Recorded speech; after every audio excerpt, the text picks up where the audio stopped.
পাতার পিছনে অনেক সময় হলুদ হয়ে যায়। হ্যাঁ, এই সময়টাই এই সমস্যাটা হবে। তো এখন নভেম্বর মাস চলে, অবশ্যই এই গাছের গোড়ায় কিন্তু আমাদের খাবার দিয়ে দিতে হবে। এটা খুব ভালো জিনিস। এটা হচ্ছে মেনলি গাছের খাবার মাটিকে গ্রহণ করতে সাহায্য করে। আসসালামু আলাইকুম দর্শক, আপনারা দেখছেন গ্রিন ওয়েব।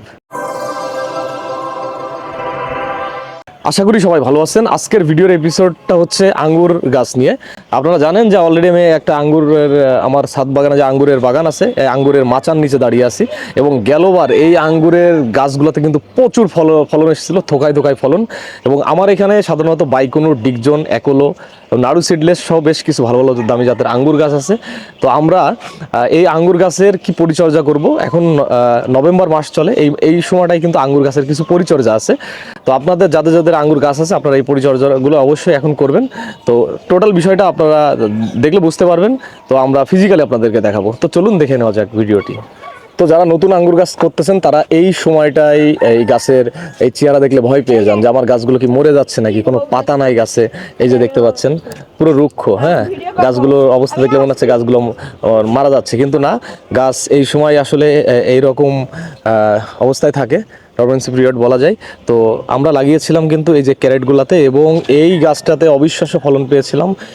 প্রায় একটা গাছেই 16 থেকে 17 থোকা, এক এক থোকায় প্রায় 1 কেজির কাছাকাছি ছিল বাইকুনুর, ওর পাশে একলো আছে। তো এই গাছগুলোতে আমরা এবার ফলন আনার জন্য কি কি পরিচর্যা করব, এটাই মূলত আজকে আপনাদেরকে দেখাবো।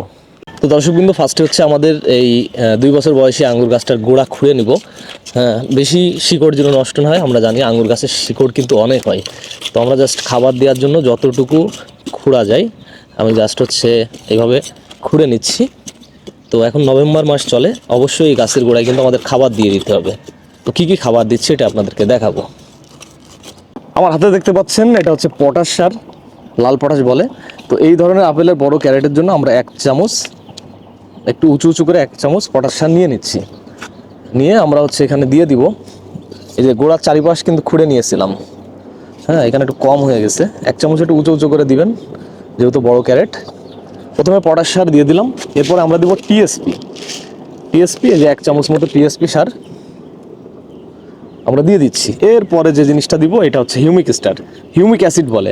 এটা খুব ভালো জিনিস। এটা হচ্ছে মেনলি গাছের খাবার মাটিকে গ্রহণ করতে সাহায্য করে। তো আপনারা পাবেন বাজারে এটা হিউমিক স্টার। আমি মোটামুটি এই টবের জন্য 1.5 চামচ মতো হিউমিক স্টার আমরা দিয়ে দিচ্ছি। এই হিউমিক স্টারটা খুব ভালো একটা জিনিস। তো এরপরে কি করব, ভার্মি কম্পোস্ট। এই ধরনের টবের জন্য আমি 1/2 কেজি ভার্মি কম্পোস্ট এই সারের উপরে দিয়ে মাটি চাপা দিয়ে পানি দিয়ে দিব। তো দর্শকবৃন্দ দেখেন, আঙ্গুরের কিন্তু অলরেডি কিছু কিছু কচি পাতা আসছে। হ্যাঁ, সো এই সময় আমরা যেটা করব যে গাছে স্প্রে করে দিব। আমরা ছত্রাকনাশক এবং মাকড়নাশক বা বালাইনাশক গাছে স্প্রে করে দিব। স্প্রে করার পরে মোটামুটি আমরা ডিসেম্বরের দিকে হচ্ছে আমরা ডরমেস মানে স্প্রে করব। হ্যাঁ, যেটা বাট ফেটে নতুন কুড়ি আসার জন্য সাহায্য করে, ওটা ডিসেম্বরের দিকে। এবং আমরা কিন্তু ডিসেম্বরে যেটা সব থেকে আঙ্গুর গাছের মেন জরুরি জিনিস সেটা হচ্ছে যে প্রুনিং করা।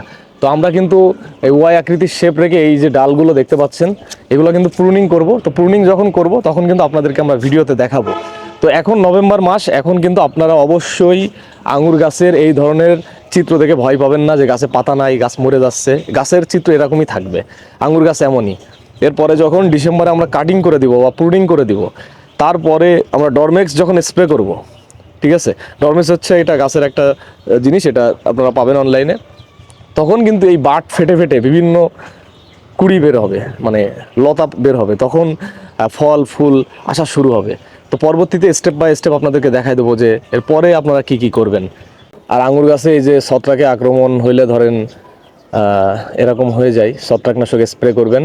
আরেকটা জিনিস বলে রাখি, আঙ্গুর গাছের পিছনে, পাতার পিছনে অনেক সময় হলুদ হয়ে যায়। হ্যাঁ, এই সময়টাই এই সমস্যাটা হবে। এই ধরনের এই হলুদ এই জিনিসটা আক্রমণ করে এই পাতা পুরো ঝরিয়ে দেবে। হ্যাঁ, দেখলে মনে হবে যে গাছ মনে হয় মারা যাচ্ছে। হ্যাঁ, তবে গাছের চিত্র এরকমই থাকবে। তো অবশ্যই আপনারা কিন্তু এই গাছের গোড়ায় এখন খাবার দিয়ে দেবেন, দিয়ে ডিসেম্বরে কাটিং করে ডরমেস স্প্রে করে দিবেন। তাহলে দেখবেন মোটামুটি জানুয়ারি ফেব্রুয়ারির থেকে এই আঙ্গুর গাছের তলায় মানে একটা সবুজের অভয়ারণ্য সৃষ্টি হয়ে যাবে। এখন দেখতেছেন যে টোটালি ফাঁকা, গাছ বোঝাই যাচ্ছে না ক্যামেরায়। তো দর্শকবৃন্দ অনেকে কমেন্টস করতেছিলেন যে ভাই আঙ্গুর গাছে এই মুহূর্তে কি করণীয়, সেজন্য একটু একটা ভিডিওটা বানানো। তো মেনলি এই সময়টাই খাবারটা দিয়ে দিবেন। আর ডিসেম্বরে যে বাড়তি বা অনেক পরিচর্যা আছে, আবার অনেকে একটু চিন্তিত ছিলেন যে গাছের এই পাতার নিচে হলুদ হয়ে যাচ্ছে কেন, তারপরে গাছের পাতা ঝরে যাচ্ছে কেন। সাধারণত যারা নতুন বাগানি আছেন তাদের মধ্যে ভয়টা থাকে। তো আশা করি আমার এই ভিডিওর মাধ্যমে আপনারা বিষয়টা ক্লিয়ার হয়েছেন। তো যদি ভিডিওটা ভালো লেগে থাকে, উপকার আসে, তো অবশ্যই আমাদের কমেন্টস করে জানাবেন। আর নতুন নতুন গার্ডেনিং টিপস, এগ্রিকালচার ভিডিও পাওয়ার জন্য আমাদের চ্যানেলটি অবশ্যই সাবস্ক্রাইব করবেন। আজকের ভিডিওটা এখানেই শেষ করছি। সবাই ভালো থাকবেন। আসসালামু আলাইকুম। আল্লাহ হাফেজ।